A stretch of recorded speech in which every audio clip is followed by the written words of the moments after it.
Episode 3, Hassun, written by Jason Grote and Steve Lightfoot, directed by Peter Medak. Welcome to Fate and Circumstance, a Hannibal fan podcast. Insert incredibly intelligent, witty, hilarious intro here. I am your main host, Felix Fanfaron Fern, and these are my co-hosts. Hello, I'm Melisa Suzan, and I don't sound like I'm in a cheese grater this week. Woo! I'm Shaira Bambi, and I continue to sound okay, finally, after one season. We've been through the trenches and we're out on the other side. Yeah. Bum, bum, bum, bum, bum, bum, bum. Wait, For actually, why am I thinking... That's not a trenches song, that's an adventure song. I don't know what's happening right now. It's okay, I don't know what's happening most of the time anyway. Mood, relatable. So, I am going to do what I've done for the last couple of episodes, which I'll continue to do, which is open up with some little shout-outs of Hannibal creators and artists. I have shown some selections to my co-hosts to peruse. And the first creator that I'm going to shout out is Pangolin, whose social media details I will post when this episode goes up because it's a very long username, so I'm just going to call them Pangolin. Pangolin's art is stunning. It's soft and beautiful, and the lighting and shading is phenomenal. They use lighting so incredibly well. Yeah. Also, just beautiful anatomy work. And me and Shaira had a discussion about the way that Pangolin draws muscles, because they're stunning. Yeah, the muscles have muscles. Yeah, like Hannibal's muscles are ridiculous. Yeah. Two of my favorite pieces of artwork that Pangolin has done are like 90s slasher style pieces, which I love because horror fan. They are just gorgeous. And then the second artist I'm going to be shouting out is Inori. And again, completely different username, so I will post it online. But Inori kind of does two different styles of artwork for Hanagram stuff. It's either these adorable, pointy-faced, sweet, grumpy, chibi versions of Will and Hannibal, which I love so much and they're so funny, or incredibly soft, beautiful, romantic pieces with like really soft, delicate colours. I feel like the one where the boys are having Widow Kiss would look really nice as a tattoo. Honestly, any of them. Inori does quite a lot of like, it's either really funny chibis or beautiful pictures of them kissing. There's a lot of beautiful pictures of them kissing. And they're so sweet. They're just the softest boys. Yeah, it's very autumnal colours and very pretty. And, yeah, all the colour is like, it's like slightly washed out and a little bit watercolour-y. It's lovely. Gives you a little warm feeling. So those are two people I've been gawking at for a while. Yay. Next week I'll come back with two more people that I've been gawking at. As per our discussion last week, I have now begun to retweet saucier pieces of artwork, as you both essentially demanded it of me. So now there's sometimes dick on the feed. I mean, we're 8+. It's valid. It is true, and on Twitter you can do whatever you like. Well, it's become a fascist state, but you can still retweet dick. So Yeah. there's that, I guess. Silver linings of terrible things. You can't call people cis. No, you can retweet all the dick in the world, but don't you dare say the C word. So and you get your post taken down. It's like, oh, wow. Yep, every time. So, thanks, Elon Musk.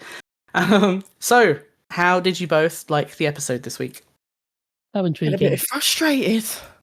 Two different thoughts. So why do you feel frustrated? Yeah, I don't know. I just feel like, well, I get it, but I feel like we're really getting our pickles tickled. I know I say it a lot of times, but I think all the pickles are getting tickled.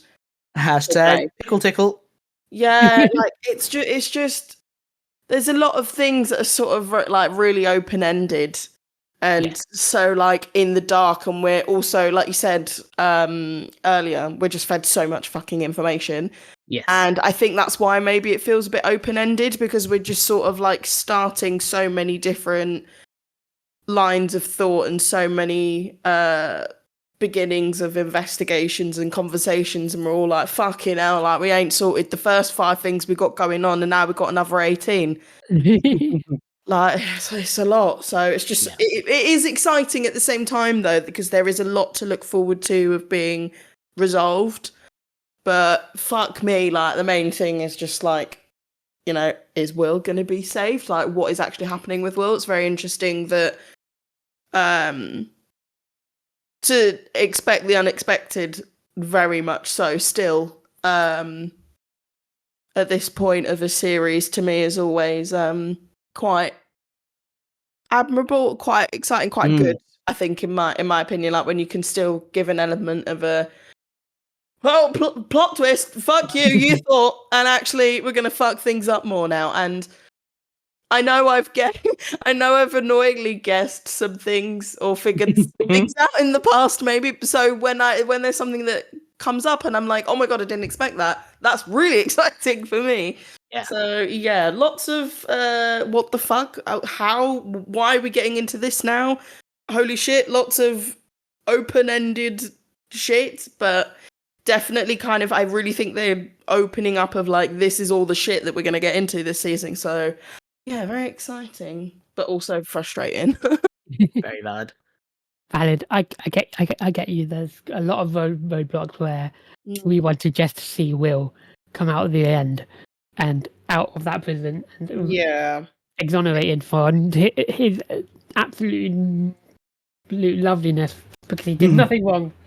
But you know, that's what makes it even more frustrating, isn't it? Is that we know that he's not done anything wrong, and you just like, it's one of those where you're just screaming at the characters, but he's innocent, and exactly. You just want people to go. You want people to think he's innocent, but then we just keep getting so many people going, "Oh, he's not innocent. He's not innocent." Even those ones that really like him, or like on his side, like, "Oh yeah, he's not innocent." It's like, oh my god. But yeah. The reason why I thought it was intriguing, similar veins. There's lots to think about. There's lots of information thrown into our way that we have to decipher, and I just enjoy it. I like having to decipher things. So you know, sorry about the lisp. But yeah, it's cool, and it's giving my brain, it's making my brain go in roundabouts, trying to decide, is it Hannibal who's doing these killings? Is he trying to make it look like someone else, etc., and is there, like, where is it going? Where are we going? Yeah, it's so much information is given to you in this episode, kind of out of nowhere a little bit as well. It's just like, courtroom drama. Surprise, there's something else. Surprise, brain out of head. Yeah. I just want to give a shout out to Leonard Brower, Will's lawyer, who is only in this episode, which upsets me greatly because I love him and I think he's great. He's pretty cool. I was like, like he's an asshole, but like I like him. I think he's an arsehole because he's good at his job and he's a lawyer. So yeah, his one-liners are so good. About most people, he's an arsehole, but he's all right. Yeah, this is true. I can say that about myself very easily. One-liners are good, and that's what I like about it. The dialogue written for Mr. Brower is so good. So I'm going to start off with a whole bunch of trivia, just because it's all to do with the beginning of the episode, so it makes sense to get it all out of the way before we get onto the talking points. So first of all, episode title this week is Hassun, which is the second course in kaiseki. It's usually one type of sushi accompanied by smaller side dishes, and it's what sets the seasonal theme for the kaiseki. So it'll be like a fish that is seasonal at the time you're having the kaiseki. Very on point for this episode. So that's the episode title. And then something I mentioned to you both whilst we were watching, because I wanted to point it out because it's more effective if you see it whilst it's happening. Yeah. But the scene of Will and Hannibal dressing for court is another example of them being a mirror image of the same person. Yes. In the script, it's even like it's laid out from the beginning in the script, where it says, intercut the two men dressing, we always see Will straight on and Hannibal only through the glass of the mirror in a reverse angle as if he were Will's reflection. On Will as he knots his tie, becoming Hannibal as he finishes his knot, smooths it down. Woof. Oh, so good. So I love that they go very blatant with the mirror imagery for that, and it's beautiful, and also just the wonderful contrast of like Will having to prepare this one suit he's given by like the orderlies ready for the courtroom, and then Hannibal wearing one of his fancy suits. But also, the suit that Hannibal is putting on is not the suit he wears to court. That's an annoying continuity error. Yeah.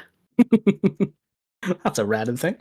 And the other thing I wanted to talk about was the episode opens with Will having a dream or a nightmare or a vision about executing himself with the electric chair. Yeah. So this series came out in 2014, and the death penalty was actually abolished in Maryland in 2013. Whoa. So, which, to be fair, makes sense with when the series probably would have been written.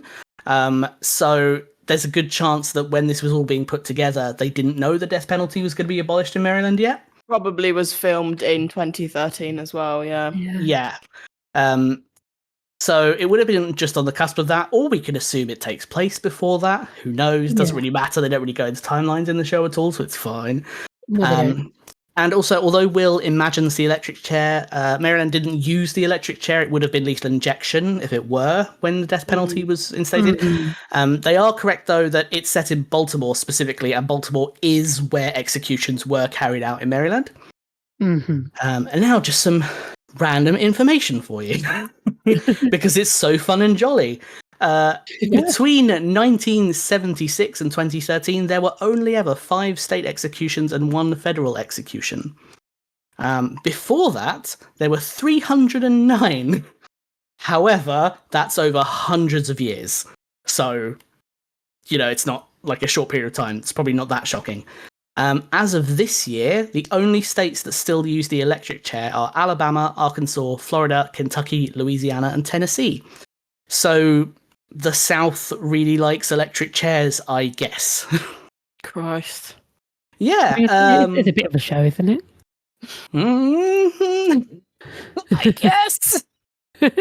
I can't think about electrocution or electric chairs without thinking about the film adaptation of The Green Mile, which is horrifying and upsetting. Painful, yeah. Great film, fucking horrific if you start thinking about the electric chair. Yeah, absolutely. So, there's some fun, jolly American statistics for you. Good job, America. So, let's go on to our first talking point.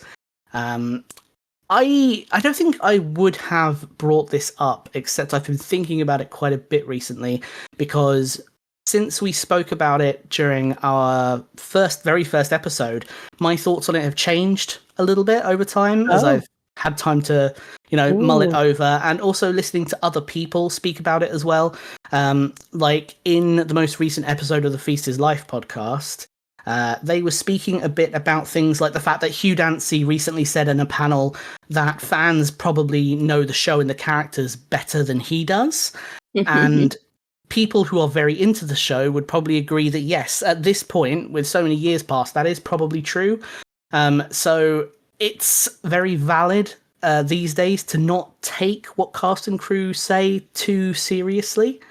And it's okay for fans to have interpretations of things, because we probably revisit the content far more than the actors ever will. They probably don't at all. No, and I wouldn't. It's they have other jobs now. It's a past job, they have other things. I couldn't rewatch myself continuously. It would be very difficult. To be fair, a lot of actors don't ever watch their own work. So I don't think I'd be able to sit down and watch my own work unless I have to go to a premiere. And That's probably the only time that they ever rewatch it. Yeah. It's hard enough for me to have to edit these podcasts. So. I listen back to our podcast just even once, just because I want to listen to it. But yeah, it's so grating. It's my voice ordeal. mainly.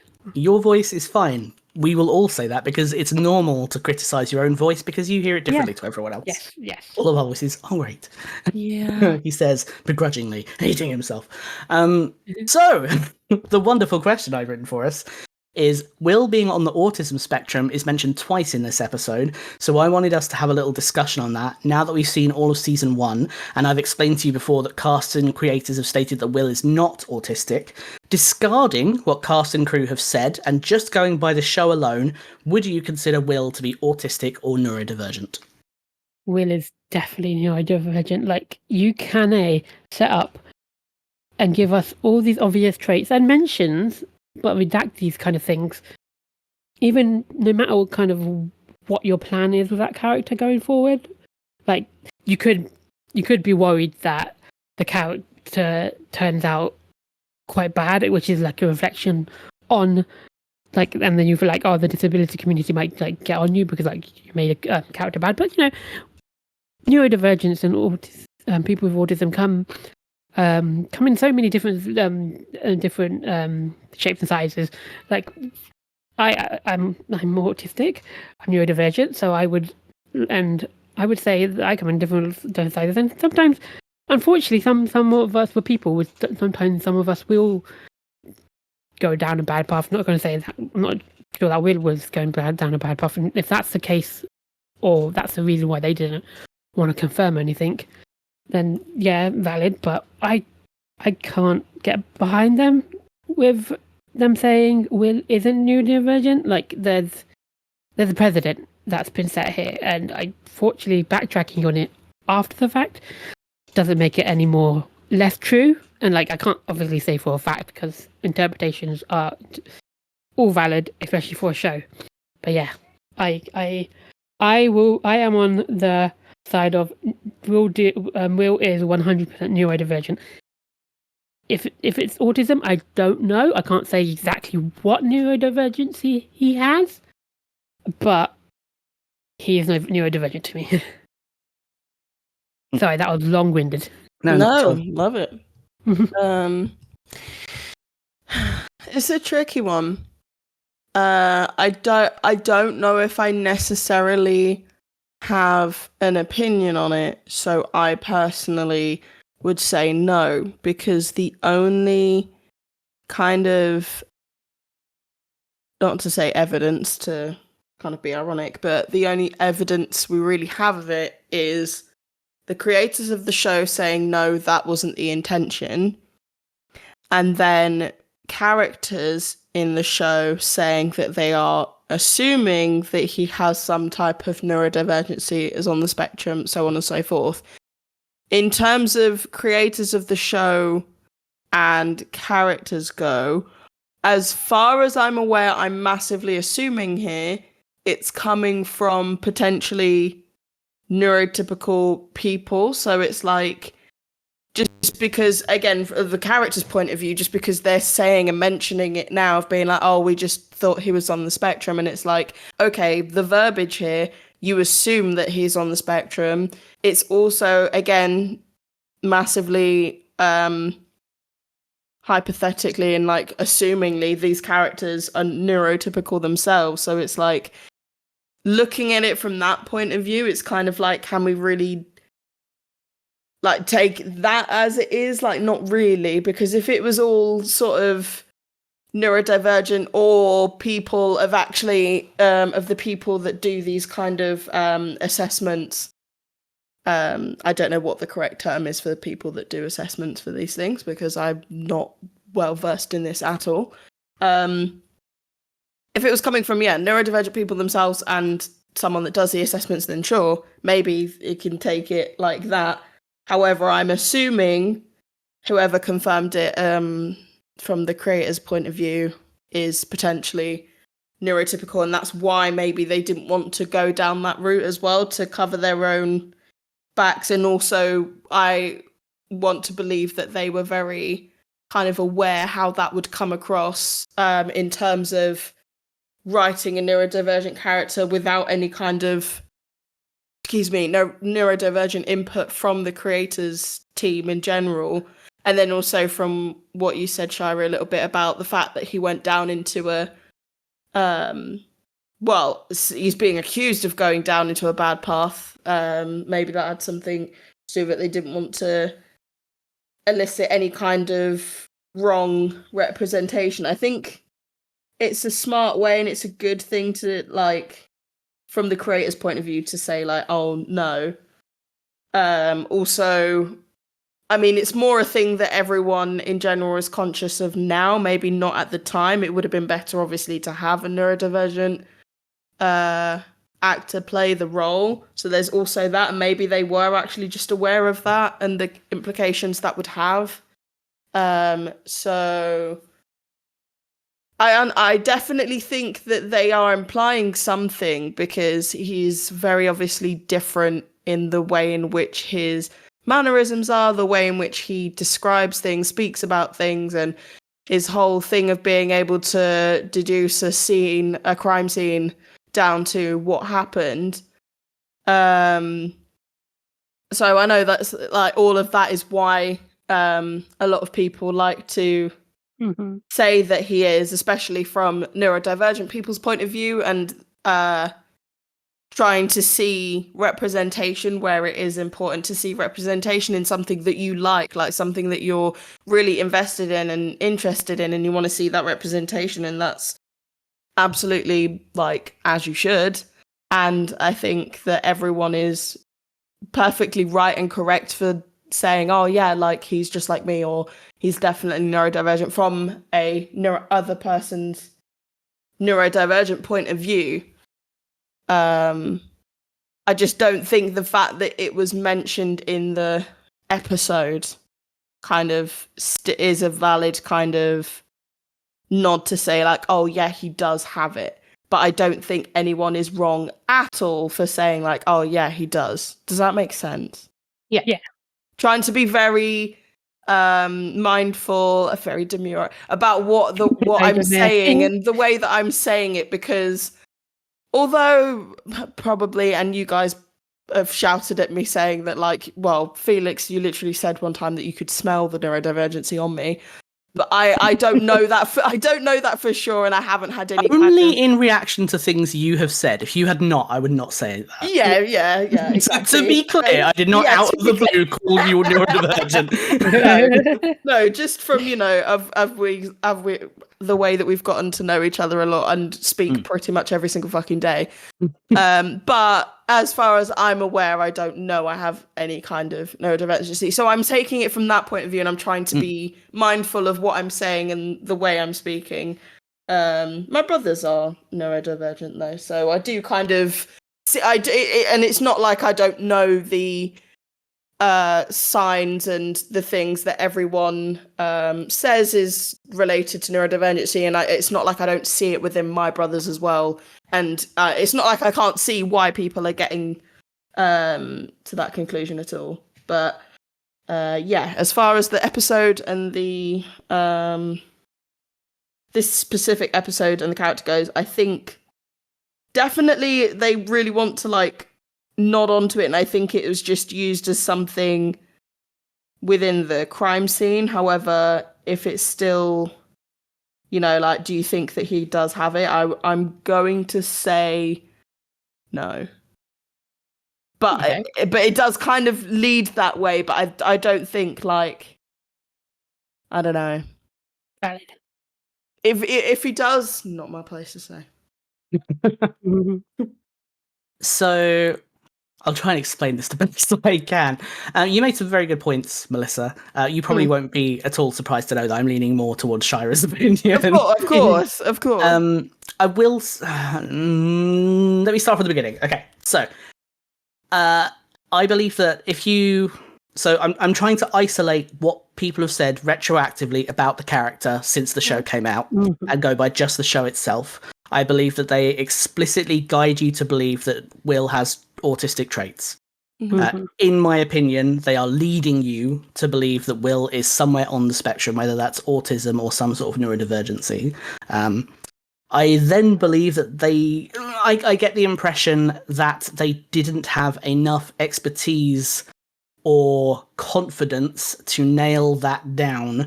And I think ultimately it's probably for the best that they left it vague. They never outright say he is or he isn't in the show. They lead you in that direction, but they never outright say. And I think that's for the best because, as you say, I believe most of the people involved are most likely neurotypical. Hugh Dancy certainly is. So I think it would have been unwise to go directly in the he is autistic route without that autistic input.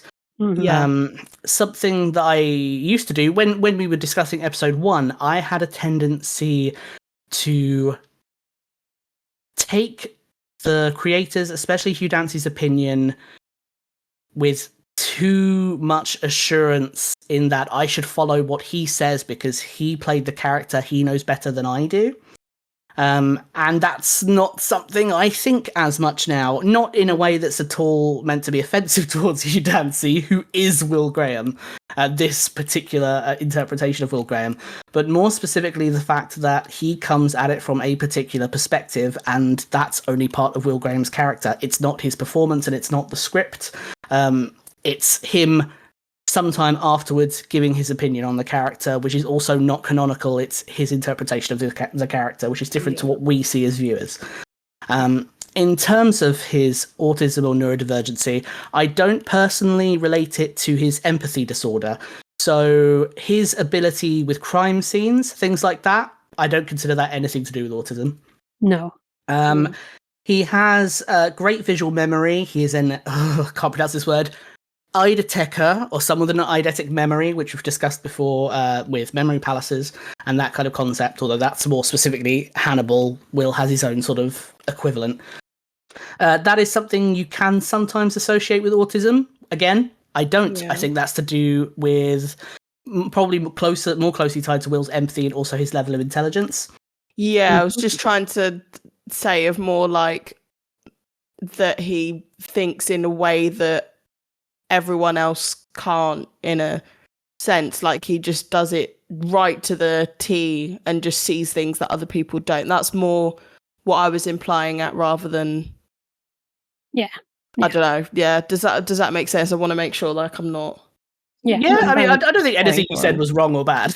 No, like it's just once you said that I was like, oh yeah, no, that's true and not what I so say.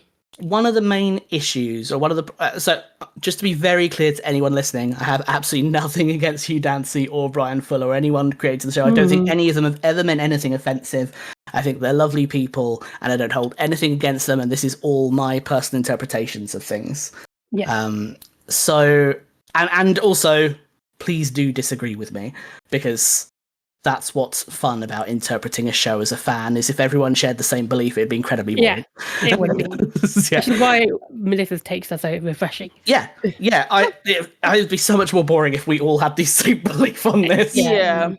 But something Hugh Dancy has said that I don't like as his reasoning, and he said it more than once, as to why Will is not autistic, is he says that Will is on the opposite end of the spectrum. And my interpretation from when he tries to explain this during interviews and panels is the idea that Will thinks differently, but he's different to an autistic person because he has extreme empathy.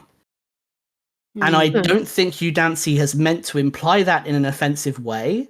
I know that Hugh Dancy has done a lot of research specifically on the Asperger side of autism, which is not a term that we use anymore. It is just autism, but at the time, people didn't know that.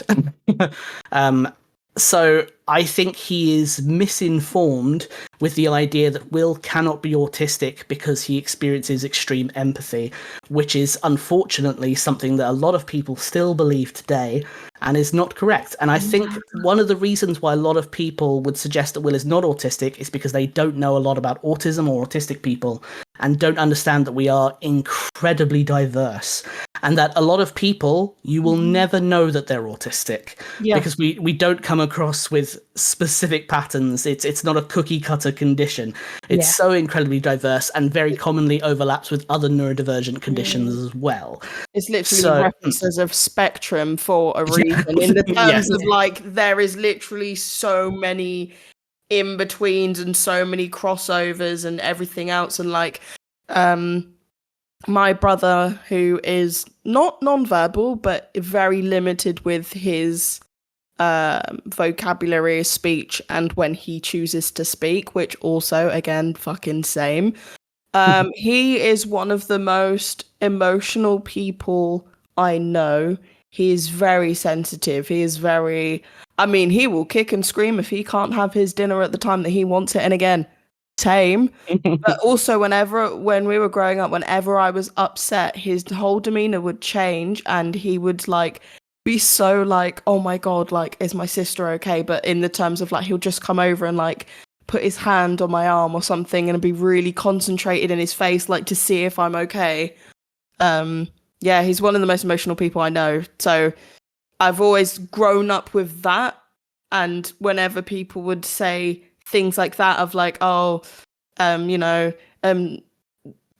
people don't understand like emotions or things like that. And I'm like, I don't agree with that, or I don't understand that, because I was like, my brother is very emotional, very emotionally intelligent, and that's not and he doesn't know how to explain his emotions or feelings or anything. Like, he doesn't have the words. If he wanted to say how he feels, he would literally just scream or shout or just make noises. Like, he doesn't have that vocabulary. So it's not like, yeah, that's not true at all. I think that a lot of it stems from the fact that not all autistic people, but a lot of autistic people find it more difficult to express emotion, or we do it in a slightly different way. And I think that has over time been misinterpreted as a lack of emotion or a lack of empathy or a lack of sympathy, when actually it's just that we express it in a different way a lot of the time. And not always either. And a lot of us have learned how to express it differently to what comes naturally. So we've trained ourselves how to respond to people. Me and Shaira were literally saying earlier today, and I know this is the case for both me and Shaira, that we both experience empathy to a very high degree, which for a lot of autistic people can actually be very overwhelming, to a point where I would say we have too much empathy. Much empathy, yeah. No, I agree. And also sometimes, like, saying how it comes out, I taught myself to express it in a way that now comes off as too much. And it's like, and I don't understand why it's too much. Like, but isn't this what you want from me? Like, well, you guys don't you want me to love bomb you? And it's very weird as well. But yeah, that's not just pardon.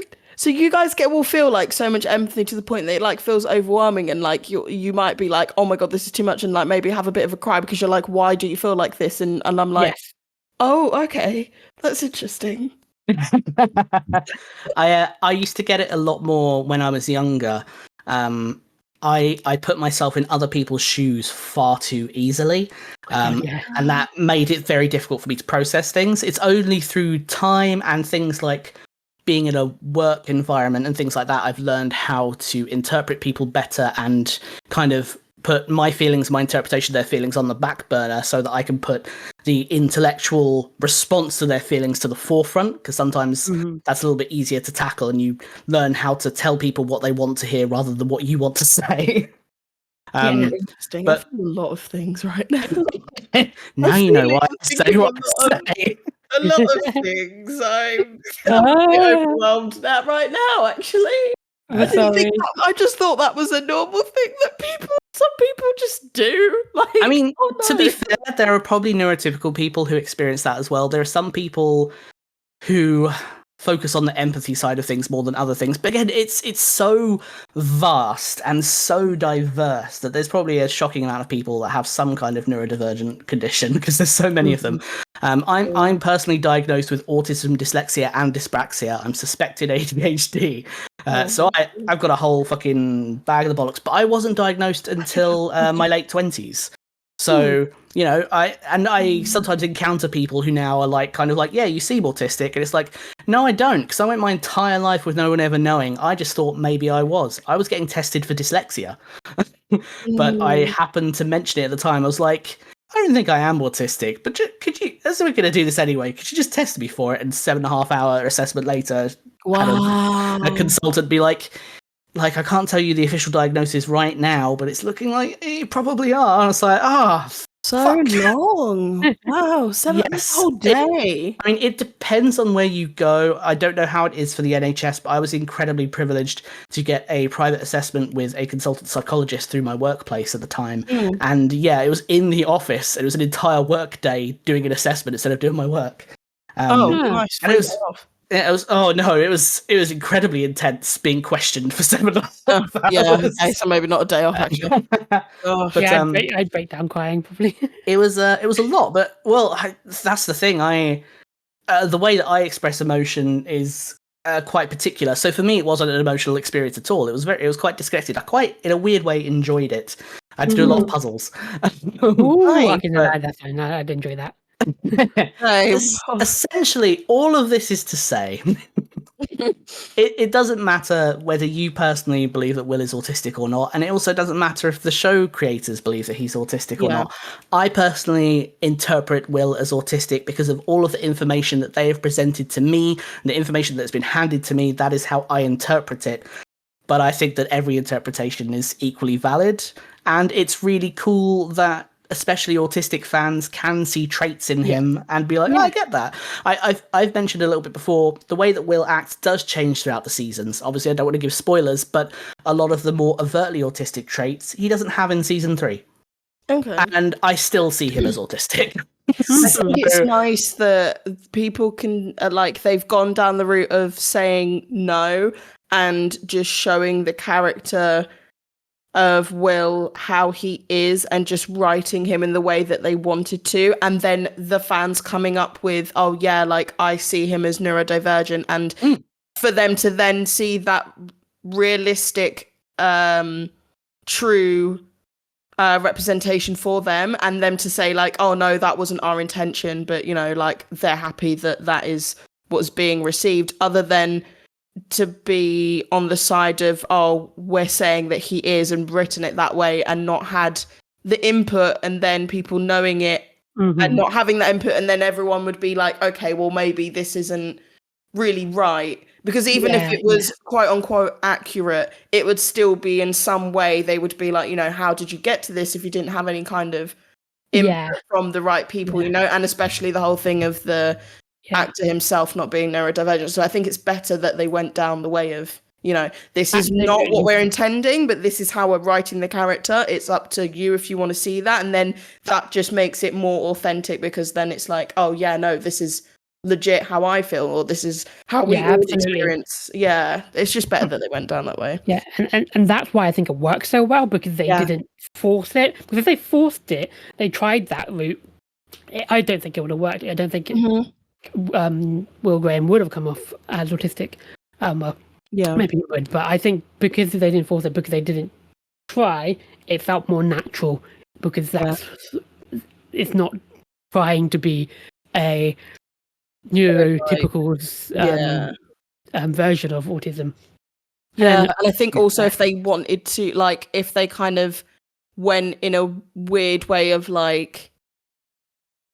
not a weird way, but just certain ways of maybe stereotypes or anything, or it wasn't a good representation, and they still said, oh no, this is not how it's written, then it still was okay, well, they weren't trying anything. And then, agree. What, oops, sorry. Go ahead. And you know what Felix just said, that Will Graham kind of doesn't retain some of the traits. It's kind of exactly like the path that both we just talked about, that me and Felix went through, where we learned how to regulate kind of thoughts and emotions, and be a bit more methodical, and be like, this is how I'm supposed to be acting. So which is just comes off as more neurodivergent to me, and more authentic. More puts me onto the ground. I'm on team neurodivergent. And it all works because they wrote him and said that no, that's not what we were intending, and I think it only works because of that, which is sort of a weird opened catch-22, without a catch-22 with a little bit of a garden gate. In the circle. I don't know, when someone says catch-22, I think of a literal circle. It's very interesting. I think had words and I had to get the words back out of my brain. Oh my god, I'm so sorry. No, my brain always did. It's not as bad as last week. Last week was the worst. That was really bad. Fuck it. I'll just go off it because this podcast is going to be probably one of our longer episodes. Oh no. It's one fine. Conversation. I am But a it's good. professional yapper. It's good though because I think it's a very good conversation, especially with different perspectives. Yeah. And I agree with the idea that I think something that people assume about autistic people all the time is that we are not able to adapt. We're seen as having trouble with things like change, and like, yes, I do struggle with change, but I also have the ability to adapt to a certain situation. People don't expect autistic people to have chameleon-like behaviors. That's considered a very not autistic trait, but that's bullshit. A lot of us are incredibly good at adaptation because it's the only way we've been able to survive, especially as adults. Yeah. And you have that skill much better than neurotypicals, in my personal opinion. Like the way we've seen Will Graham do his wounded bird routine, and the way that he changes personality and attitude depending on who he's speaking to. Like, he's casual with his lawyer, Leonard Brower, so he's really kind of sassy and grumpy. But when he's speaking with Hannibal, he can suddenly become so meek and, he's scared and he's worried. And it's like, it's an act. And again, I interpret that as actually an autistic thing because we're very good at perceiving how neurotypical people behave and mimicking it or changing our own behaviors. Not to be at all negative, but some autistic people are incredibly adept at manipulation, and that's something we're supposed to be terrible at. That's supposed to be something an autistic person can't do, and it's not true at all. We can be very good chameleons because we can mask better than anyone else. Absolutely. With you saying that and the whole like imagery of a bird, I'm just thinking of a mockingjay as kind of like a mockingjay, but in terms of like his whole demeanor rather than just what he says. Yeah, the way he changes. I could go on forever about Will's ability to manipulate. Right. Let's say I will. That's me on Twitter every day about something to do with Hannibal. So, before I go on to another little bit of trivia, let's do our next talking question, because it's a short one, and I have some thoughts and information about it, and I originally didn't put this in, and then at the last minute I was like, nah, this will be fun. So, I'm curious, do you believe Alana when she says, under the guise of being under oath, that she has no romantic feelings for Will Graham? No. I knew that would be your response. Are you absolutely for real? Come on, girl. You clearly have feels for him. Don't do that to yourself and him. Don't do that to yourself and him. Would you like a little bit of information to run over your brains to do with that? Yes, yeah. So Felix has been reading the script. And so Literally thought that was someone else then. Kidding. Jesus. So in the script, that whole piece of dialogue where Brower is questioning Alana in their little mock role play to make sure she's prepared for being a witness, there's more that they didn't do. Ooh. So after he asks her whether she has feelings, he continues after that. It says, Alana looks at Will, then at Brower. This is also painful. And then Alana says, there was a kiss. And Brower says, how was it? Because he's, trying to kind of poke her. And it says, Alana again can't avoid looking at Will, then at Brower. Then Alana says, the advance came from Will, and I rejected it. Bitch. And then Brower asks because he was dangerous. And she responds, because he was unstable, which we know is true. And then Brower says, if he had been stable. And then it says, Alana looks at Will. Her eyes say one thing, her words another. She looks at Brower, definite. And that's when she says that she doesn't have romantic feelings for him. So that suggests that she's... It says, eyes say one thing, words say another. So we don't... Yeah, so is she lying about it? But then... after all of that conversation, in the script, there's a little bit right at the end where when she says that she doesn't have romantic feelings for him, Will responds, she wasn't lying. Ooh. And then it says, Alana is looking at Will. The painful truth of this hurts. So the way they do it in the show is to leave it open, and I agree, it comes across that nothing has really changed. There's nothing to suggest we should believe she doesn't still have feelings for him. But the script would suggest that her feelings have since changed. Oh, I so she think- did have feelings. Yeah, I think she has feelings, but she doesn't want to keep those feelings alive because I think she believes that Will committed these crimes, but under his like unconscious mind, and because of her quote unquote professional curiosity, I think she is under the impression that because she thinks he did this, that because it was his unconscious, subconscious, that it was still him and he still did it. And I think because of this phenomena, maybe she's thinking like my professional curiosity is going to take over too much. But I think she still thinks, he is a criminal at the end of the day. Like, I can't have this love for a criminal. So I think she's trying to turn her feelings off because she believes he did it. I would agree with that. But yeah, still has those feelings. Yeah, I similarly agree. It makes the most sense. Yeah, I think it makes sense as well. We've gotten to the point by this episode where it's like, it's very clear she wants to help. She's very genuine about that. When she says at the end she wants to save him, I believe her. But she doesn't believe he is innocent. Yeah. That fucking hurts. It does. It does. But it's also understandable. She's going on the evidence like everyone else is. So we know why she doesn't. And at least, despite that, she's still fighting for him regardless. So it's, it's... Catch-22. Yeah. So before I go on to our next talking point, I just had another fun little piece of information. I sent you both some images of a particular suit that Maz wears in this episode. It's a dark. It's described as grey. In the episode, it looks black, but that's because the episode's so fucking dark. But it's a dark grey suit with these like red lines and this gorgeous silver and red tie. Now, Mads Mikkelsen steals something from every production that he works on, and for Hannibal, it was that suit. He was asked by the production team if they could gift him one of the suits from the show. And he had to be like, yeah, this one. And they couldn't find it because he had to explain he'd already gotten it. He also spoke to Brian Fuller about it because Brian Fuller wanted to have the suit gifted to him as well. And again, he had to explain he stole it. And Brian Fuller also got his own version of that suit tailored. So both Mads Mikkelsen and Brian Fuller now own that suit. It's a good suit. I kind of want to think like that. It's really cute. So unnecessarily cute. Right? Yeah. It's adorable. I love all the photos of Brian Fuller wearing it. It's a beautiful suit. But I did see the vast majority of suits in the show were tailored for Mads Mikkelsen, which is why they're so like perfectly fitted. That's cute. Fun little suit fact. I wish there were more suit facts. They're a big part of the show. I just want to take 2 seconds for a little Felix rant. There's a very common thing in fan fiction. Again, I'm not hating on anyone. I love fanibals. I love all fanibals equally.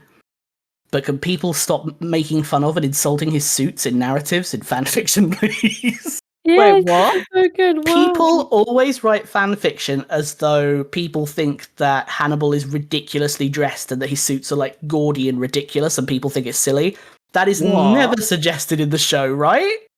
I think it's... Wait, is it because we're British? Yeah, and maybe it is. To Americans, the way he dresses looks silly, and to us, we're just like, that's a sharp-dressed man. That's exactly what I was thinking, yeah. Maybe it's an American thing.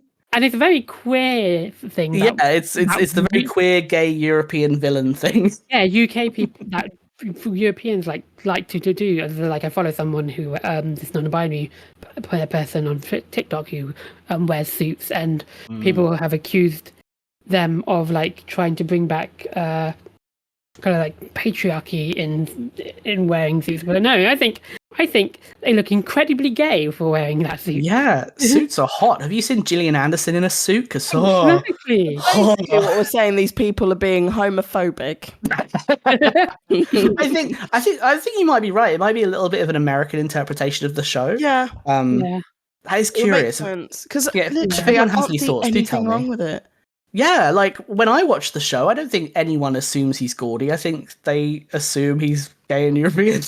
I think what it is as well with the sort of details and the designs and everything, we kind of see it as like the kind of more intricate detail, the more different, the more out there of it, the more fancy it is, and the more maybe like upper class and everything like that. But maybe to other people, such as Americans, that don't have that kind of attire, they in their natural day-to-day thing, they might think like, oh, what the fuck is that? I've kept some of my very intricate suits from when I was pre-transition, and I was like, I'm still gonna wear these because they're amazing. Oh yeah. Nice. I have a little selection of suits. I have a couple of 3-piece suits. You'll never fucking see me wearing them, but photos exist. Love a 3-piece suit. Yeah, friends that in our wedding, she might like start with a dress and like change into like a suit type thing. And I was like, fucking yes, please.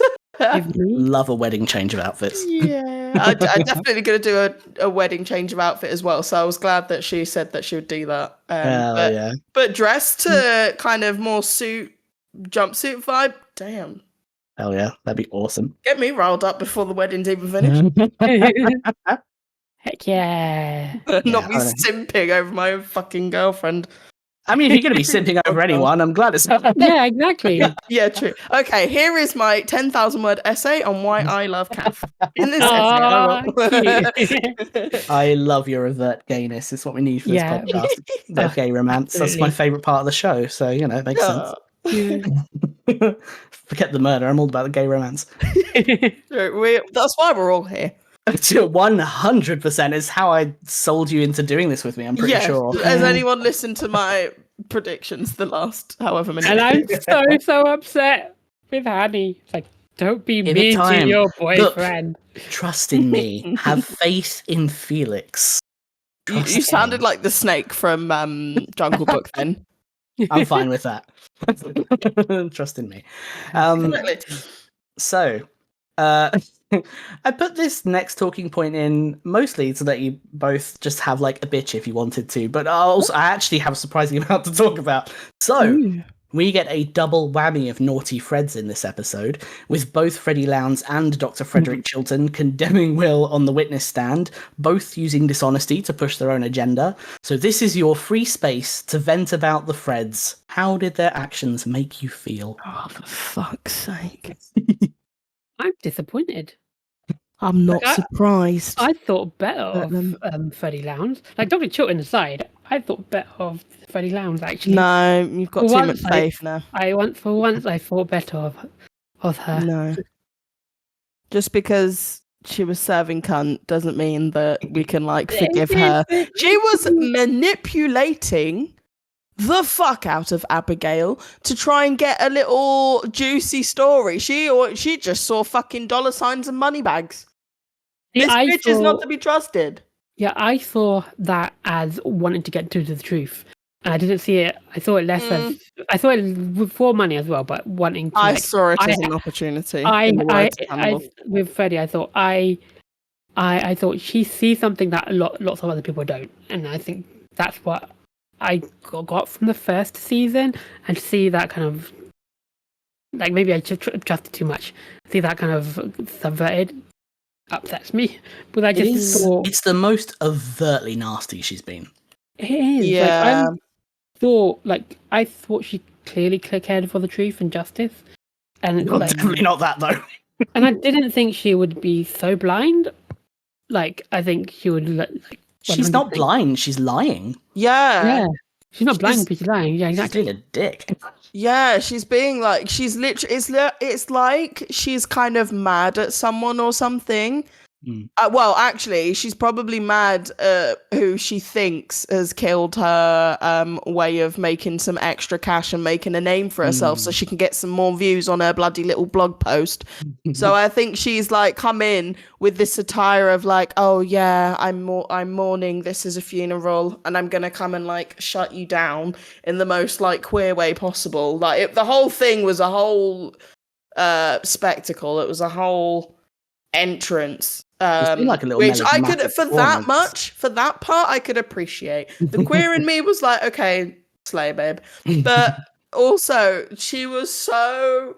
Why did she come with this? Like, the attitude was so strong, and I'm like, babe, you are mad because you were gonna have, you know, like a book tour going and money coming into your pocket like no one's business, and you're angry for that, not about the fact that this sweet angel is apparently deceased.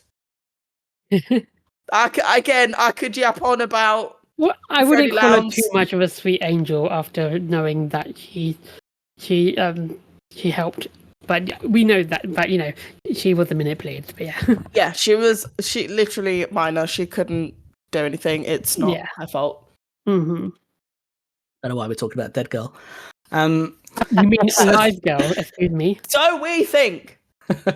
So I think This is what the show is doing to us. We're just like waiting on a flipping jump scare plot twist. Like Abigail to walk out with one ear. Hi guys, miss me? So there's quite a bit cut from the script with Freddie Lowndes. There's more from the courtroom scene. So she continues being even worse in the script. Oh no. So after their conversation, she continues in the script, or rather, she continues before it goes over to Brower questioning her about the libel. So I can't remember exactly what Marion asks her. Marion is the prosecutor. Marion Vega. I don't think her name is ever actually said in the episode, but that's her name. I had so much. Well, actually, I had a little bit of respect for her. God damn it. You won't have any anymore. So Freddie says yes, she bonded with him after her father's death, even saw him as a father figure, which he took advantage of until Abigail began to feel threatened by him. Prosecutor asks, did Will Graham ever threaten you? Freddie says, he told me it wasn't very smart to piss off a man who thought about killing people for a living. I believed him. I was terrified. The prosecutor says, you spend a lot of time with murderers and their victims. Why were you terrified? And Freddie responds, Will Graham never struck me as a victim. He was something else. Prosecutor asks, why was Abigail so afraid of him? And Freddie says, her father killed young women as substitutes for her. She told me she was worried Will Graham wasn't interested in substitutes. Ew. Awful. Yeah. And then there's a whole cut scene. It's only very short, but there's a little cut scene where Freddie is leaving. Is there evidence of it on the No. Sadly, there's a couple of cut scenes from this script, but you would have seen them if there were evidence. I have all of the season 2 cutscenes ready. I'm kind of sad.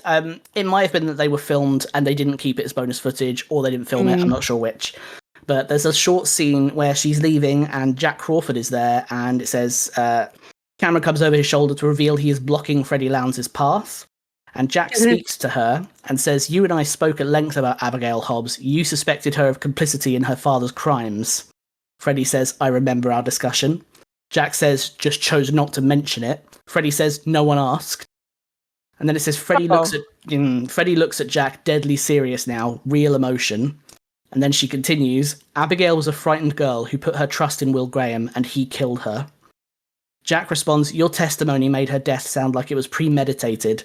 And Freddie says, murder, Jack, her murder.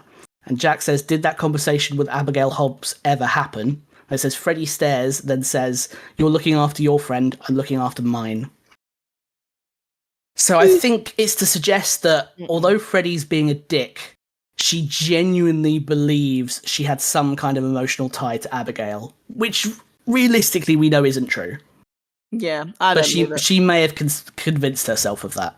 I feel like, narcissists do like that sometimes. So yeah, maybe, most likely. Probably doing it to kind of... maybe she got to a point where she felt a bit guilty that she was milking this bloody story off of her. So she's probably trying to, especially now that she's passed, she's probably, well, apparently... Absolve her own guilt, yeah. Hypothetically... Allegedly passed Abigail Hobbs. Yeah, so maybe she's trying to now, make excuses to kind of, justify it and be like, oh, but she was my friend, though. I don't know, just out of guilt. So you should feel guilty, babe. I mean, she should, yeah. How did you feel about Chilton's testimony?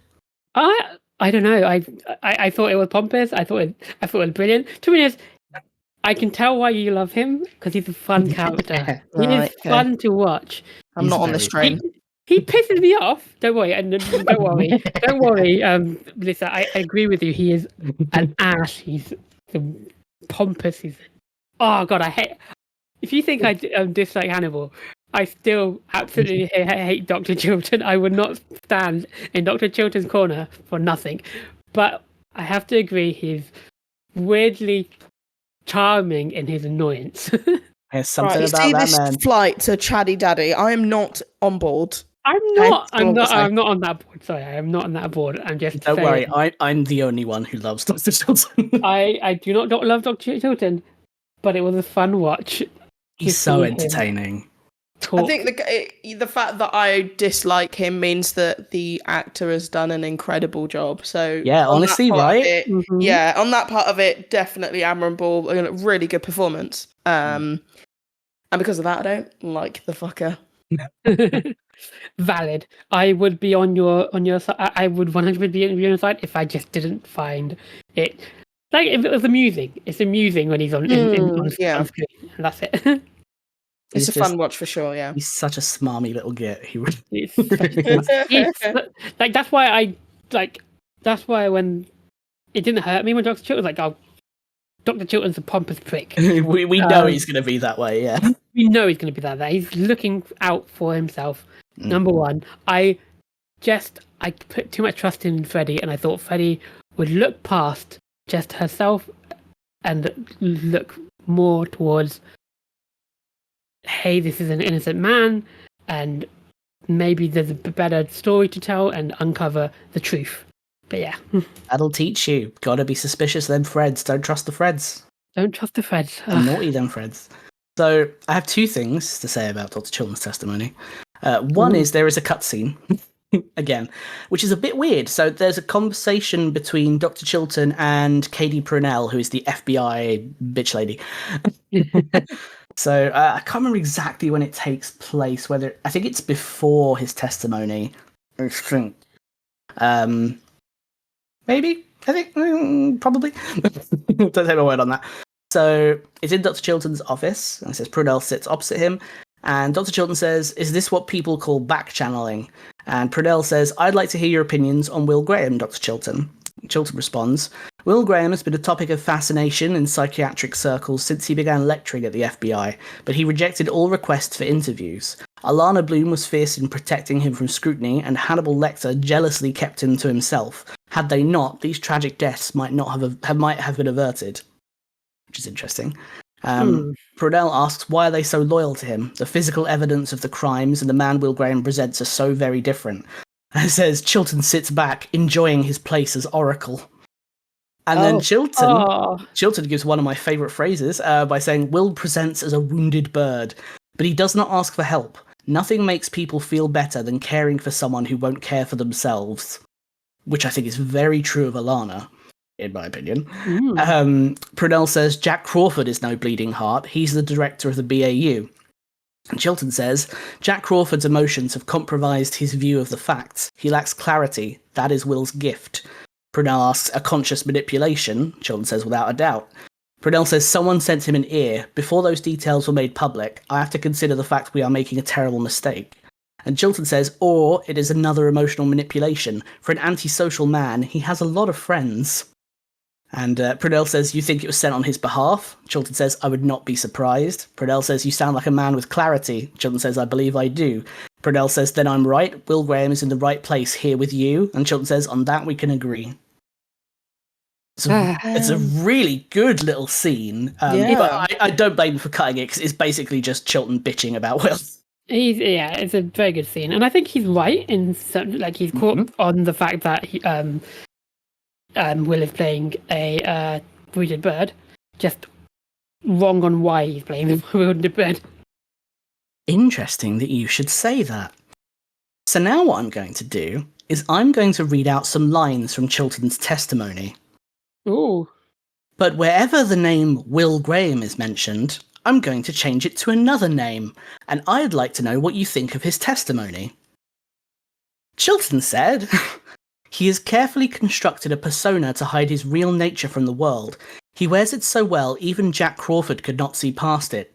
There is not yet a name for whatever Hannibal Lecter is. He kills methodically, and I believe would kill again given the opportunity. Hannibal Lecter is driven by vanity and his own whims. He has a very high opinion of his intelligence. Ergo, he caught the other killers simply to prove he was smarter than all of them too. Saving lives is just as arousing as ending them. He likes to play God. Yeah, that was definitely him talking about Hannibal. He doesn't think he is, But I would argue that, like many of the characters in this show, Chilton is very intelligent. He's just looking at the wrong people because he's a narcissist. Because he's a narcissist, yeah. Oh my god. Yeah, would you That's agree? why yeah. It sounds like if you just take Will out of the picture, but keep exactly what Chilton said and assign it to someone else, doesn't it sound like he's describing Hannibal? Yeah, and that ties in with the whole mirror scene. Yeah. Like the whole thing that's, oh my god, they're two become one by Atomic Kitten. Oh my goodness. Yeah. Hannibal is mirroring what he is on Will. And he's raising a little Hannibal in Will. Will is kind of embodying it, but I think people are taking Hannibal and mixing Hannibal up with Will. So yeah.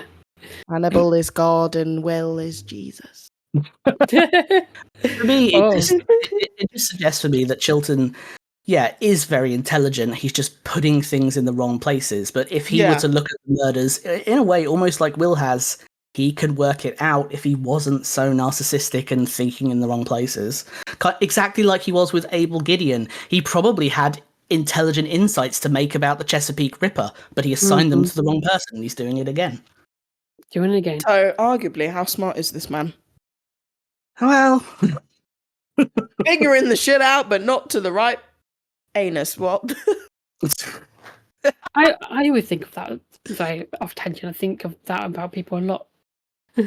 Like some people are incredibly smart, but also can be incredibly blindsided. It's like how some of the most intelligent people have atrocious common sense. Yes. And I say this about book smart people. I'm so sorry for anyone with, higher education.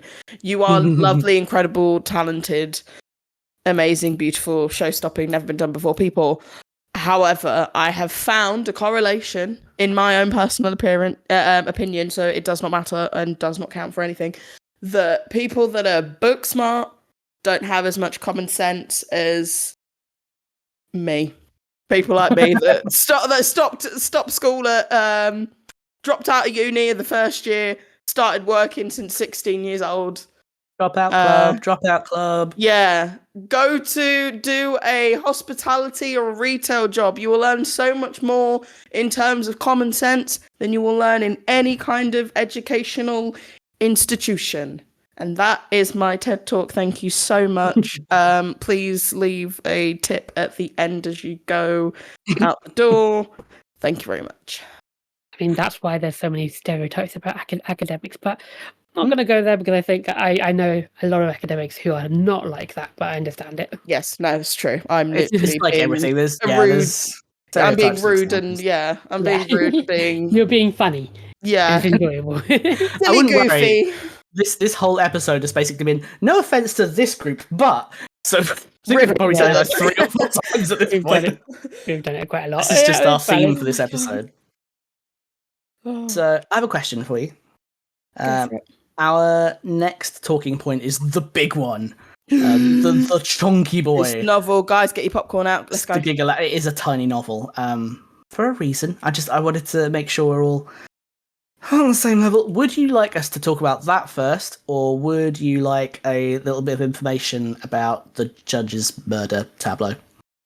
Oh yeah, go for a little bit of a fun fact first. Yes, yeah. Cool, because I can. Let's have a break from all of the chatting. Apart from me. I'm sorry. I'm just coughing all the time. It's fine. You scream a bit and I'll be good. So, the judge's tableau, and I'm going to call it a tableau because that's what it is. It's one of those fancy murders. We haven't had one for a little bit. Is a depiction of him as Justice. And Hannibal remarks, not only is Justice blind, it's mindless and heartless, because his scales have his brain and his heart.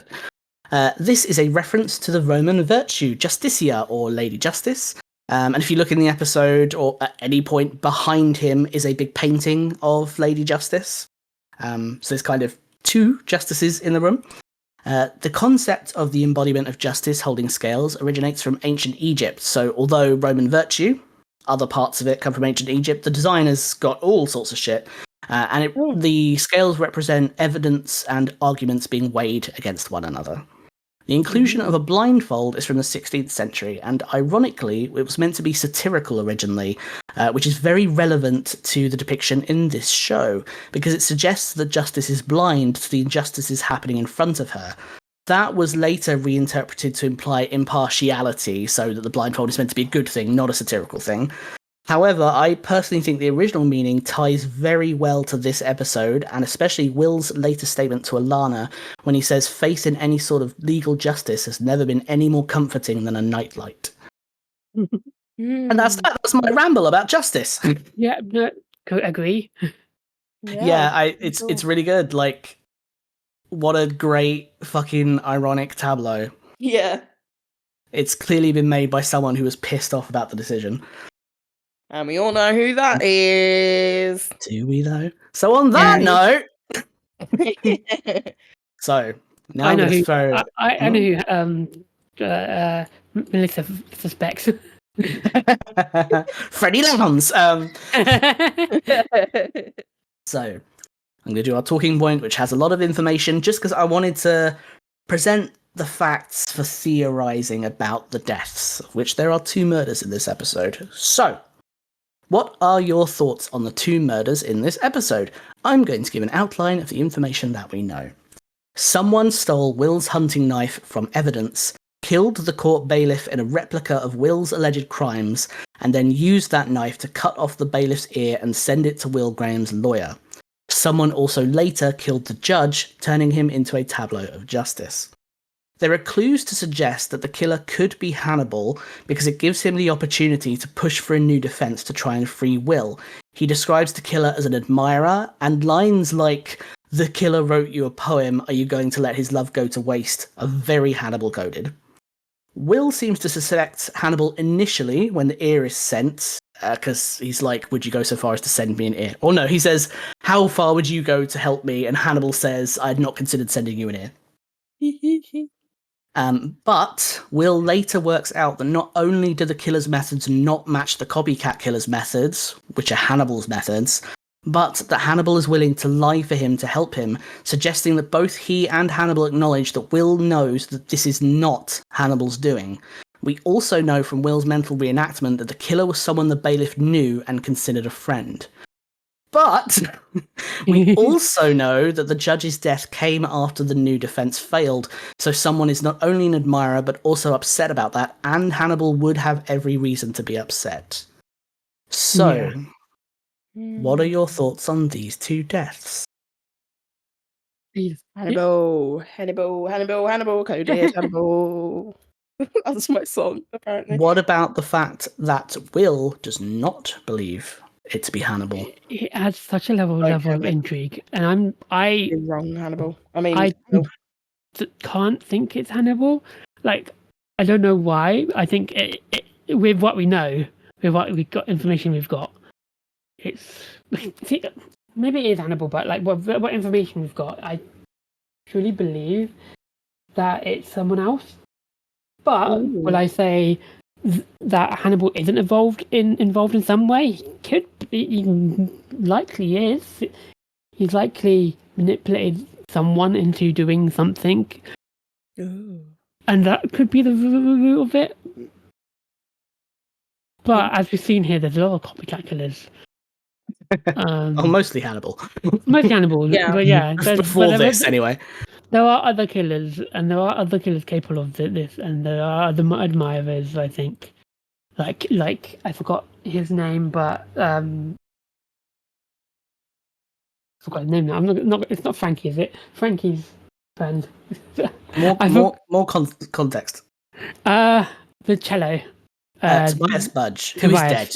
Who's dead? Yes, I know it's not, but we've seen someone like Tobias Budge. Yeah, who was trying to get someone's attention. Yeah, attention. So similarly, there can be people in there, and with what we've seen, the TV show doing, it always pulls us in a different direction, and it could just be a massive elaborate dupe, and it ends up being Hannibal, as Melissa is going for. But I don't want to rule anything out. Yeah, I think it's because the main things that to me scream Hannibal is the fact that it's just this massive spectacle, if I can say the words right. And just Hannibal loves a show. He loves a massive grandeur. Yeah, and he looked upset. He looked really upset that Daddy was angry. the judge didn't take it as a defense, which I think is silly, but I get why they didn't. It's also the fact that when they looked at Jack was saying to what's her Karen face FBI lady, Kay Brunel. That's the one. That the crime scene was very clean and there's not like a single trace of anything left. And although that's not been a thing of per se as on Hannibal's previous stuff, but anything that he's left or kind of laid out has been purposeful and has been like to manipulate everyone to getting to a certain point and a certain outcome. And it just makes me think about when they ran, DNA tests on Hannibal and fingerprints and everything, and they couldn't find a single thing. And he wears this like weird murder onesie. Yeah, murder onesie. Very good one. And just does all of these things and is very like particular. And it's to me, a lot of it says that it's Hannibal, and I think the show is very clever at making you do sort of like quadruple bluffing at yourself. Mm-hmm. So it's like you think like, oh, it's Hannibal, but maybe they don't want us to think that it's Hannibal, but maybe that's why it's Hannibal. But then what if it isn't? And I think that back and forth. So for me, I'm thinking statistics, and I'm going to say it's Hannibal because he wants to. I think he's buying time. Or just trying to manipulate what happens. It's likely the show's doing what they previously did again. And I understand. Which is why I can't rule out it being Hannibal. I just definitely get what you mean though about it. Like it's giving like it's someone else. There definitely is that kind of just feeling, isn't there? There's just that sort of atmosphere of like this could be someone different. But it's similar to the of the angel thing, just this massive show. Like it really reminds me of that. I think that's maybe what for me personally makes me think it could be someone else. But I don't know. I'm pointing to Hannibal just because the motives behind it, the benefits of this happening kind of benefit Hannibal in a way. Or well, it benefits Will, and that makes Hannibal happy because he's like, do you like me? Tick yes or no. At this moment, I feel like he's like, oh, I'm going to do this for Will, and then maybe he'll like me. Maybe he'll like me again. I want you to see the best in me as I see the best in you. Yeah. So I'm just going to say one thing. I don't want to lead either of you. Lead me. All I'm going to say is that there are 3 potential options. Oh. 1, killer is Hannibal. Oh. Yeah. 2, the killer is someone else, someone we already know. 3, the killer is someone else, it's someone we don't know. Well, they're the options. I feel like, yes, they are the 3 options. Yeah. It's either someone we know or someone we don't. See, I had suspected, like, one of my things that I had suspected was it was going to end up being the lawyer. He just wasn't winning. I did give away these only in this episode. Yeah, you gave this earlier in this episode. And because he wants to win at all costs. Sorry, I ruined your theory. And then I was like, oh, okay, I can't use that theory anymore. I could be lying, I'm not. But I could be, I'm not. Yeah. Unfortunately, if once I'm being honest. I was also going to say, the other thing that you don't appear to have thought about is there are 2 deaths. Who says they're the same person? Oh, yeah. Yeah, one death could be Hannibal, and one death could be an admirer. Yeah, absolutely. Don't know. Yes, we'll have to wait and see. Woo! So, we have one more talking point. Just because it's not much of a talking point, I just kind of wanted to know where your thoughts were at this point in time with our Optimism I versus admit, pessimism. I admit quite a lot for this Ooh. point. That's very exciting. So, we've seen Beverly willing to go out on a limb for Will. Alana wants to save Will, even if she doesn't believe he's innocent. Now Jack has put his job at risk by putting his morals first in defending Will. Even Hannibal seems to be trying to help Will in his own toxic way. Do you think that all of this combined support is going to be enough to save Will, or at the very least have everyone eventually on the side of believing he's innocent? Oh, I fucking hope so. Valid. Because I think at least if Hannibal's fucked up toxic thing gets him out of there, and people like he can help people get to seeing him as innocent, then so fucking be it. You know. Valid, yeah.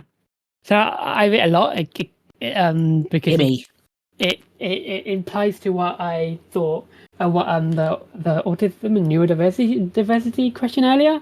And I think no, I don't think the evidence that we're going to get is going to absolve him of anything, because I think too many people have this perception of him. You know how people think neurodivergent people are weird and build a kind of a perception of them. I think that this is what people have built up of Will. Yeah. And the jury have built up of Will. Like, I hear that, yeah. There's like, oh, this person's way too smart for this kind of thing. He's way too strange. He thinks different from us. He's eclectic. He's Ulysses, I think, is that the word? He's got a photographic memory. He's eidetic for him. Eidetic. There's different terms for different types of memory. It's confusing. He's able to see things that we aren't able to see, and I think people have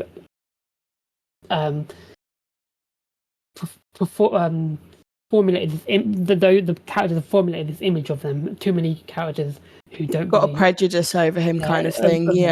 Have formulated this image of him there that they won't see any of the evidence that is presented at the moment as something that absolves Will. I think what will absolve Will, and I hope it does, is there'll just be this one irrefutable thing that people go, oh, okay, it's definitely not Will. That will prove his innocence. But I don't think I agree. It's a tidbit that they are going to believe, because they've built up this whole persona of Will based on his abilities, and well, obviously I'll say the evidence as well, because the evidence is so stacked against him. But yeah, a lot of people, when they see someone, will have objective bias, and that's why I think like it won't lead to his innocence. I think in the end it will just need to be the one irrefutable thing that people cannot deny. Because it's really hard to have sort of evidence against something just by people's sort of testimonies, really, isn't it? Because it kind of needs to tie in with hardcore evidence. So I do get what you're saying. I mean, I did say I hope so, but I think you're absolutely right. I think there's going to be like a really long drag out, and then there's going to be exactly the way that you said it, one irrefutable piece of evidence that they're all going to be like, oh, fuck, we fucked up. And like, okay, maybe we can let him out of this little hellhole now. Yeah. Maybe someone forces Vela to come out as saying, hey, it was me all along. But yeah. Could you imagine? Yeah. But interesting. Pessimistic. Oh my god, I was gonna say, like, I need to know Felix's response to this, otherwise have you just fucking cracked it? I say no. Is she gonna come back? Is she gonna come into the courtroom and be like, Hannibal's this? I have evidence. You'll see. Yeah, see. Bedelia comes back like, this is my evidence.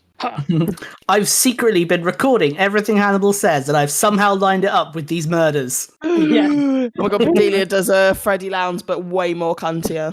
Yeah, god damn it. Yeah, I know. I said a double, whatever. Way more cuntier. Way more cuntier. I'm gonna say way more cuntier. No one can fucking stop me. Yeah, heck yeah. But yeah, Sorry, no, that was a long tangent and a long answer. I'm sorry. no, I No, think we love it. Have you heard me? I think it's very natural to lean towards it'll work out in the end, but we saw the end of fucking season 1, so I think having a more pessimistic interpretation of what might happen, I think, is sensible. Mm-hmm. For a pessimist, I'm pretty optimistic. Any Paramore fans? Woo! No. Silence. Okay, cool. That's fine. I know lots of queers like them. That's all I know about Paramore. Yeah, when everything. I think there's a line in the episode or something about like playing God. I just keep thinking of the Paramore song, Brand New Eyes album. Someone please back me up. I also think the same. So, you know. Okay. Right. Well, my dearies. Like, fuck this. So I don't know what the fuck she's on about. Let's just move on. Anyway. Come again. I'm allergic to things I don't understand. Same. Well, let's go on to our ending bits. So, Dingy bits. woo! Beginning with Shaira, let's do favourite quotes. Okay. So my first honourable mention, again from the lawyer. I keep forgetting their name. I'm bad with names. Leonard Brower. Leonard Brower. Yes. So Leonard Brower. My first quote that I just made me chuckle, and like I kept on chuckling throughout it. Was I think I got your mail. He's so fucking chill about it. He's so chill about it. It's like the way he acts and the way he says it, just perfect. And then my favourite quote is literally another one from Leonard Brower, and he's been a bit of a bitch to Alana, but I think he's trying to do his job. And it's just, and Miss Vega will smell it on you like you stepped in a young adult and tracked it into the courtroom. I was like, oh my god, that is such a good line. It's such a good line. It's like, oh, I love that. I love it. And that's someone who likes young adult books and stuff. So yeah, I'm not a young adult anymore, but I love young adult books. And I'll say we're still young adults. Also, plenty of older people do. Fucking people love young adult genre. Yeah, and we also are young adults. We're adults and we're young. Yeah. All of us collectively, as a collective. If you average out our ages. Yeah. But yeah, that was my favourite quote. Over to you. Whee! My favourite quote, I'm just going to come out and say it. And that be it, like mic drop moment. It hadn't occurred to me to send you an ear. I love that bit. Literally just, it's one of Hannibal's like random like one-liners, which is so like out there in his sort of you can tell it's the character's attempt at trying to be funny. And like there was nothing in that room, in that scene between them. Will did not laugh. He did not laugh. He just fucking said it, came out with it. No response. It was just so funny. Just that one line, next bit. We're still in this serious, dangerous moment together. It hadn't occurred to me to send you an ear. Next bit, just like nothing. And it's that makes me laugh so much. Yeah. Heck yeah. Very valid. So I have a special shout out for an honourable mention quote, which is when Hannibal is on the stand and says, "Will Graham is and will always be my friend because I'm gay." Oh, yes, it's not true. You want him in your ass. Hey, friends can do that. It's very true, but also he's not. You're not his friend, are you? Because you wouldn't have put him in this little predicament. He's doing his best for a psychopath. He's very confused about what he wants, isn't he? Not a good wife. Oh, aren't we all? Oh, dare you. It's perfect, my wife. So, my favourite quote is also a Brower quote. To be honest, I could just say every single one of his lines is my favourite. But it's kind of a bit of a weird one. Like, it's not the snappiest, but the way he performs it, it's just, it's so cynical. I love it.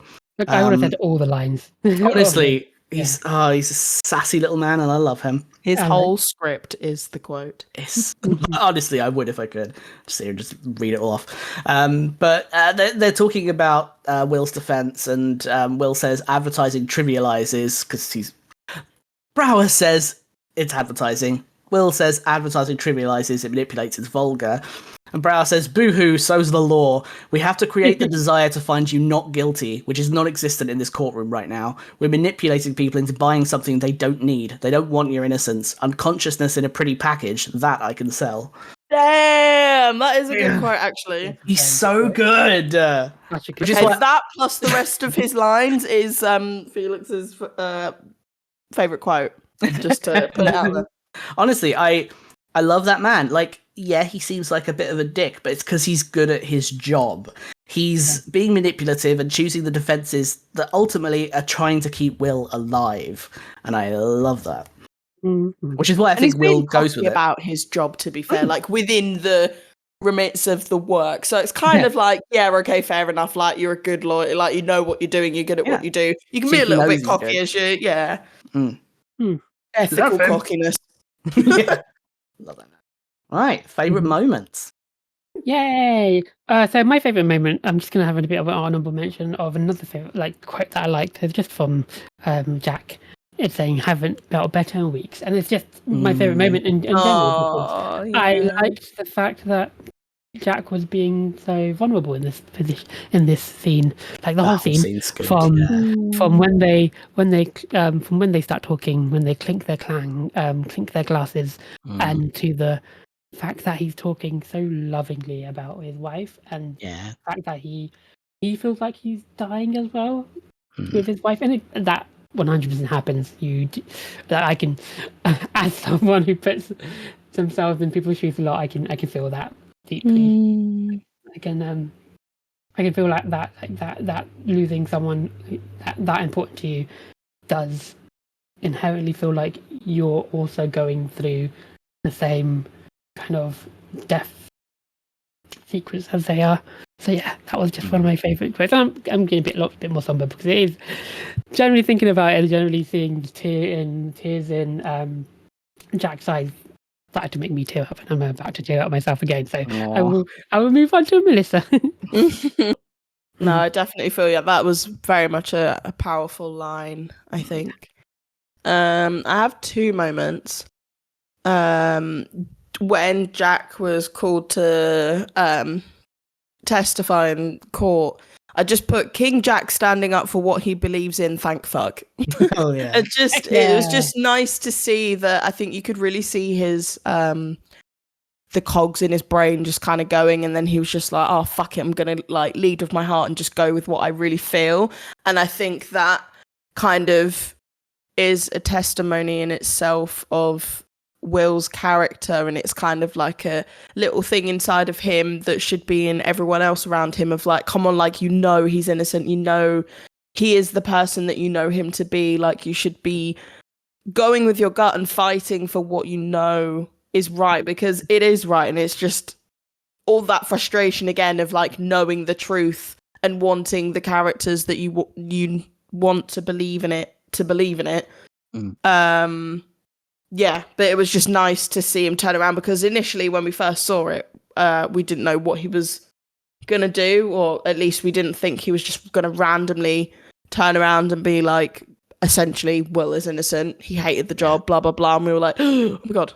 The other one is kind of like a stretch of different moments, but I'm particularly thinking about the same scene from which my quote is from.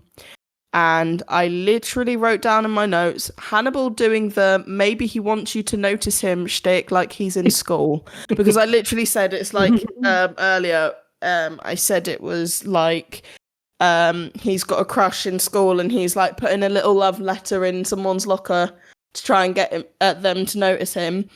And it's just the whole thing of like where he was like, oh, maybe they want you to notice them. And I was like, oh my God, like, this little puppy just like being like, are you gonna notice me yet? Like, do you know it's me? Like, oh, maybe this, that, and it's just the thing of like, Will is literally like, why does this person do this to me? Why is this happening? Blah blah blah. And then Hannibal's just like tucking his hair behind his ear, doing the little Debbie Ryan, being like, oh, I don't know, maybe to attention, maybe he wants you to take him to like a little long walk on the beach and some drinks afterwards, and maybe a little finger up the bum or something. I don't know. Like, you know what I mean?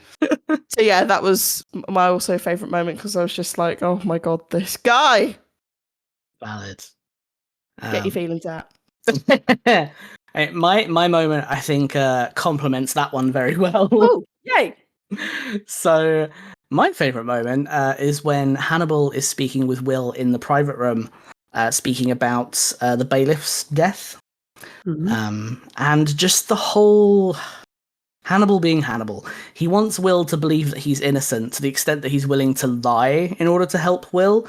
And I think that whole scene is a really good combination of genuine care, but also paired with careful manipulation. It's just, I love the scenes that are so shamelessly Hannibal. Because in that scene, he says, I want you to believe in the best of me, just as I believe in the best of you. And I think that's honest. I think when he says that, he's being completely honest. But, like, it's meant to come across as, like, friendly and selfless. But actually, it's more like, I've done something terrible to you, but I still want you to like me because I think you're great and I see something in you. So it's like, there's the way it comes across and what he really means. And it's just, ugh, I love that shit. I eat that shit up. It's almost like parasocial. It's just like, in a weird way, like because, me. well, yeah, I mean, really, how well does he know Will? Like, yes, they've had these very deep personal conversations, but he hasn't known him that long. No, and he's just obsessed. Yeah, he's utterly smitten in the most unhealthy of ways. Aren't we all? Everyone in this show, yes. Who are you smitten of? Everyone. No, I'm talking about Melissa. Oh, well, some of Melissa's reactions to Hannibal in the first season. She knows he's hot. I was into it just because, you know, you put a pretty man in front of me, I will admire. But then he showed his true colours and I was like, do you know what, actually? Don't really think I fancy a bit of horrible, manipulative cannibal. You guys do you. I'm not gonna yuck somebody's yum. Not for me though. I'm the same. I can get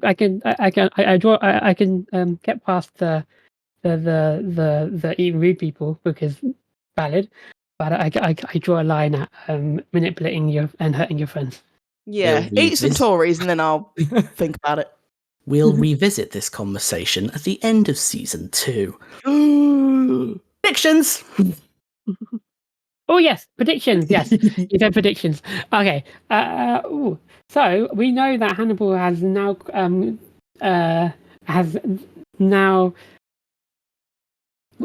taken interest in the killer because there's a new killer on board. So Hannibal's going to go try recruiting him as them as a cannibal family member because I believe inevitable. Yeah. And then we're going to expand the cannibal family. Will is still going to be manipulated by Hannibal to mold him into part of the cannibal family. Hannibal family. But yeah, otherwise I think predictions wise, I think the next few episodes is gonna follow this lead of, is there another killer that's framing Will, and is what Will said half right, where Hannibal isn't the actual true killer, even though we know he's the true killer and he's the one who put this on Will.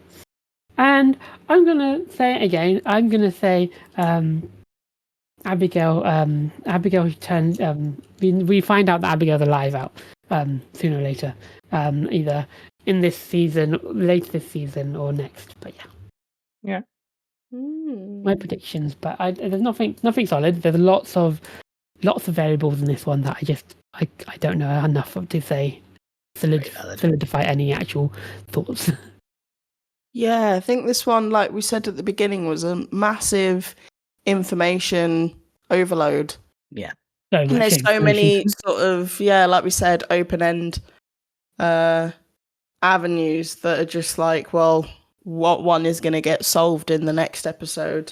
I do feel like maybe we'll find out about who did the who did the bailiff and the judge stuff. God,